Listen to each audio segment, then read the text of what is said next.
Hello student, welcome in our channel self study. तो students, अगर इस चैनल में बताई हुई जानकारी आपको अच्छी लगती है तो आप इस चैनल को सब्सक्राइब कीजिए, लाइक कीजिए और इसे शेयर कीजिए। So student, today we will discuss psychology topic first, which are attention. Introduction. Attention is the focus of consciousness on a particular object or idea at a particular time to the exclusion of other object or idea. Basically attention क्या होता है? Attention means हम जब consciously किसी एक particular object पे या idea पे दिए गए हुए टाइम पे फोकस करते हैं तो उसे हम अटेंशन कहते हैं। फॉर एग्जांपल, यदि आप क्लास में बैठे हैं तो आपका जो कंटिन्यूसली जो फोकस होता है वो आपके टीचर्स पे और टीचर्स के द्वारा पढ़ाए जाने वाले टॉपिक्स पे होता है, तो उसे ही हम अटेंशन कहते हैं। तो definition of attention, according to Dumville, attention is the concentration of consciousness upon one object rather than upon another. Next one is types of attention. So types of attention, there is two types of attention. One is voluntary and second one is involuntary attention. We can say voluntary attention as a volitional attention और involuntary attention को हम non volitional attention कह सकते हैं। तो voluntary attention या वॉलिटिशनल attention क्या होता है? So voluntary attention demand a conscious effort on our part. Voluntary attention में हमारा कुछ हिस्सा योगदान के तौर पर रहता है। For example, answering A question in examination need voluntary attention. Suppose कीजिए आप एक एग्ज़ाम में बैठे हैं और आपने एक क्वेश्चन को पढ़ा, तो उसके आंसर को रिकॉल करने के लिए जो अटेंशन की ज़रूरत पड़ेगी वही वॉलेंट्री अटेंशन है। It is further divided in two type, implicit volitional attention और explicit volitional attention. So implicit volitional attention क्या होता है और एक्सप्लिसिट वॉलिटिशनल अटेंशन क्या होता है? Implicit volitional attention means a single act of will is responsible for arousing attention. Implicit volitional attention में सिर्फ एक act of will responsible होता है किसी भी स्टूडेंट्स में या किसी भी इंडिविजुअल में अटेंशन को अराउज करने के लिए। For example, a teacher assign a practice work to a child and warn of punishment if not completed. इस एग्जाम्पल में दिया गया है कि एक टीचर ने बच्चों को कुछ टास्क प्रोवाइड किया है और उन्होंने उन्हें पनिशमेंट करने के लिए वॉर्न किया है। यदि वो उसको कंप्लीट नहीं करते हैं तो जो पनिशमेंट है, जो वॉर्न करना है, जो पनिशमेंट के लिए, वो एक तरीके से सिंगल एक्ट ऑफ विल है जो कि रिस्पॉन्सिबल है स्टूडेंट्स में अटेंशन को अराउज करने के लिए। एक्सप्लिसिट वॉलिटिशनल अटेंशन क्या होता है? So attention is obtained by repeated act of will. Explicit volitional attention में हम अगेन एंड अगेन उसके रिपीट करके बार बार अपने अटेंशन को अराउज करते हैं। For example, the attention pay during examination days for securing good grade. जैसे कि जब हमारे एग्ज़ाम नियर होते हैं तो हम बार बार अपनी स्टडी को करते हैं, खुद सेल्फ स्टडी करते हैं ताकि हम अच्छी मार्क्स ऑब्टेन कर सकें। तो उसके द्वारा हमें जो अटेंशन पैदा होता है हमारे अंदर, उसे ही एक्सप्लिसिट वॉलिटिशनल अटेंशन कहा जाता है। So next one is involuntary और non volitional attention. This type of attention is aroused without the play of will और without making a conscious effort on our part. इस टाइप का attention, जिसे हम involuntary attention या non volitional attention कहते हैं, ये विदाउट किसी इच्छा के या हमारे बिना कॉन्शियसली किसी एफर्ट लगाए हुए ये अराउज होता है। मीन्स जब हम बिना किसी एफर्ट के या बिना किसी इच्छा के अटेंशन को अराउज करते हैं तो उसे इनवॉलेंट्री अटेंशन या नॉन वॉलिटिशनल अटेंशन कहते हैं। For example, giving attention to loud sound, bright light. जैसा आपने देखा होगा, आप एग्ज़ाम में बैठे हैं, आपका एग्ज़ाम चल रहा है, उस दौरान अगर कोई बहुत ज़्यादा तेज़ आवाज़ आपको सुनाई देती है या बहुत ज़्यादा तेज़ लाइट आपको सुनाई देती है तो स्वतः ही आपका सारा का सारा अटेंशन उस तेज़ आवाज़ और उस बहुत ज़्यादा ब्राइट लाइट की ओर को चला जाता है। इसे इनवॉलेंट्री अटेंशन या नॉन वॉलिटिशनल अटेंशन कहते हैं। Method of arousing attention. So how can you arouse attention? आप कैसे अटेंशन को अराउज कर सकते हैं? सो some factor produce and control the attention in a person.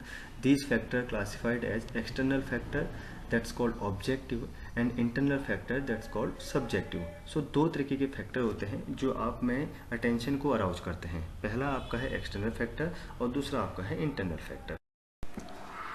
So next one is external factor, that's called objective factor. Basically external factor वही सभी external factor जो आपके अटेंशन को अराउज करते हैं. तो first one is nature of the stimuli. Basically stimuli किसे कहते हैं? तो स्टिमुलाई मीन्स वे चीज़ जो आपको अटेंशन गेन करवाए या आपका अटेंशन अराउज करवाए, उसे हम कहते हैं स्टिमुलाई. तो nature of the stimuli means जैसे कि हम कह सकते हैं कि कोई भी स्टिमुलस मेरे अटेंशन को कितना अपनी ओर को कैप्चर कर सकता है, ये डिपेंड करता है कि उसका नेचर कैसा है. जैसे कि आपके सामने तीन चीज़ें रखी हुई हैं, एक बॉल रखा है, एक पेन रखा हुआ और एक इमेज या एक पिक्चर रखी हुई है. तो जाहिर सी बात है सबसे ज़्यादा आपका अटेंशन कौन कैच करेगा? वो इमेज या वो पिक्चर आपका सबसे ज़्यादा अटेंशन कैप्चर करेगी. Second one is intensity of the stimulus. Intensity of the stimulus means कोई भी स्टिमुलस आपका कितना अटेंशन कैप्चर करेगा, ये इस बात पर निर्भर करता है कि उसकी इंटेंसिटी कैसी है. जैसे आप दो गाने, आपके आगे दो सॉन्ग चल रहे हैं, एक सॉन्ग बहुत ज़्यादा स्लो वॉइस में चल रहा है और एक बहुत ज़्यादा लाउड वॉइस में, तो जाहिर सी बात है आपका जो ध्यान होगा वो लाउड की तरफ को होगा. क्यों? क्योंकि उसकी इंटेंसिटी ज़्यादा है. Next one is size of the stimulus. आपका अटेंशन किसी चीज़ पे कितना होगा, ये इस बात पर भी निर्भर करता है कि उसका साइज़ कितना बड़ा है. देखिए जब आप रोड पे जाते हैं तो आपने जगह जगह होर्डिंग लगे हुए देखे होंगे, तो आपका सबसे ज़्यादा अटेंशन वो होर्डिंग कैच करता है जो सबसे ज़्यादा बड़ा होता है या साइज में बड़ा होता है. Fourth one is contrast, change and nobility. देखिए कॉन्ट्रास्ट, चेंजेस और नोबिलिटी ऑल्सो हमारे अटेंशन को अराउज करने में हेल्प करते हैं. Fifth one is location of the stimulus. Location of the stimulus means जैसे कि हम कहते हैं कि ये चीज़, ये न्यूज़ फर्स्ट पेज में आई है, ये सेकंड पेज में आई है, या ये आप कॉर्नर पेज में आई है. तो बेसिकली सबसे ज़्यादा हमारा अटेंशन कौन सा न्यूज़ कैप्चर करता है? जो कि फ्रंट पेज पर आया हो as compare to corner page, है ना. तो लोकेशन बहुत ज़्यादा इंपॉर्टेंट होता है. Next one is repetition of the stimulus. देखिए आप जब टीवी चैनल्स देखते होंगे तो उसमें कई सारे एडवर्टाइजमेंट बार बार रिपीट होते हैं. So that's called repetition of the stimulus. वो जो बार बार रिपीट हो रहा है जो एडवर्टाइजमेंट, वो आपका अटेंशन ज़्यादा कैच करता है और एड्स के मुकाबले. Next one is movement of the stimulus.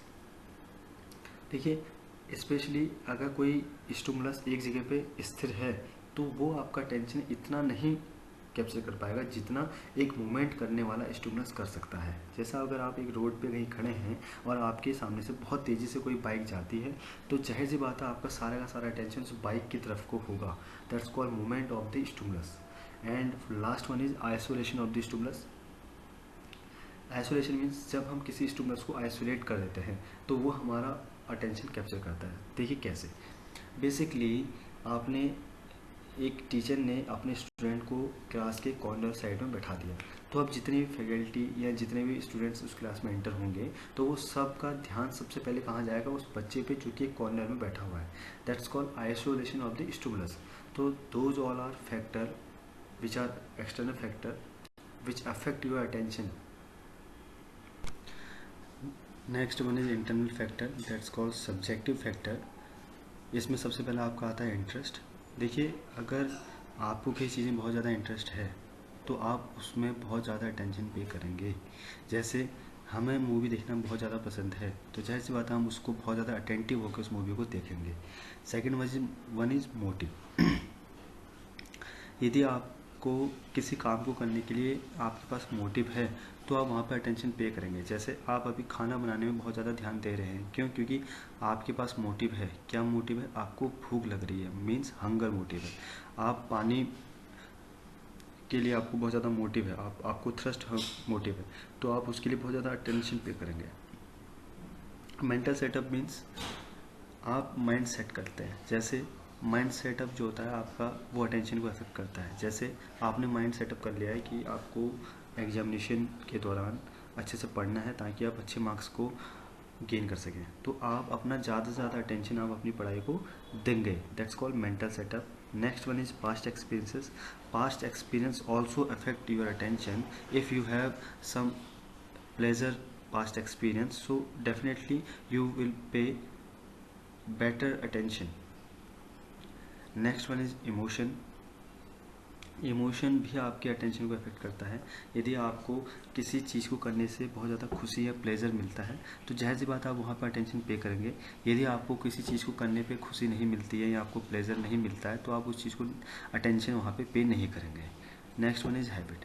देखिए हैबिट में क्या होता है कि हम दो तरह की हैबिट बनाते हैं कि मैं सिर्फ अच्छी बातें सुनूंगा, अच्छी चीज़ करूंगा, ये मैंने अपनी हैबिट बना लिया। और मैंने एक हैबिट बना ली कि नहीं, गंदी चीज़ों को नहीं सुनना है और ना ही उस गंदी चीज़ों को करना है।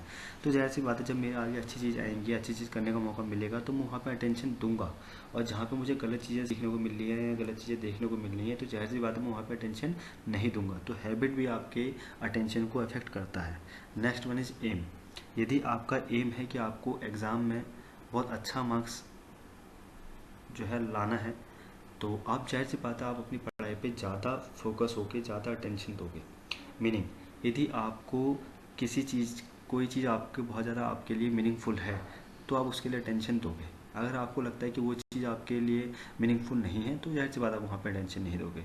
सो those all are internal factor which affect your attention directly और indirectly. Thank you for watching this video.